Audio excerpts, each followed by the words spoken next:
টুকু আমারে দিয়েন না। আমার আল্লাহ বলবেন, বন্ধু গো, অন্য নবীর উম্মতেরা তোমার উম্মতের গুনার খবর জানবে কিভাবে জানো?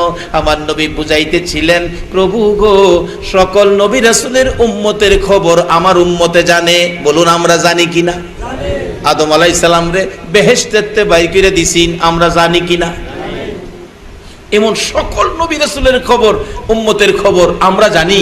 আমার নবী বললেন, প্রভু হ্যাঁ, সকল নবী রাসূল এমনকি উম্মতের খবর আমার উম্মতে জানে, আমার উম্মতের খবর নি আবার তারা জানে।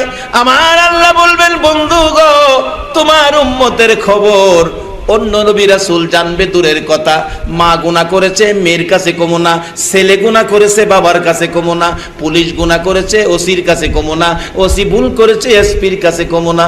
হ্যাঁ বন্ধু, তোমার উম্মত যারা গুনাহ করেছে কেউর গুনাহ কারো কাছে কব না।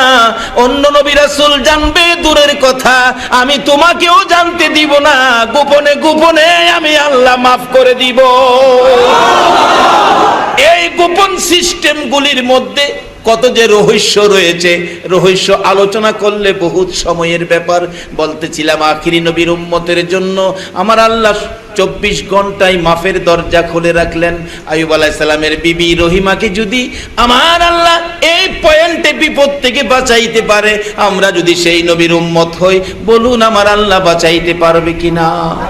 বিচারের কোর্টে আমার নবী সিজদায় পড়ে ডাকবেন, আমার আল্লাহ বলবেন, ফেরেশতারা রে, আমার বন্ধু উম্মতের জন্য পাগল পাগল হয়ে গেছে রে, ব্যস্ত হয়ে পড়েছে, তোমরা একটা কাজ করো, আমার বন্ধুর উম্মতগুলোকে আমার আরশের নিচে ডেকোরেশন সাজায়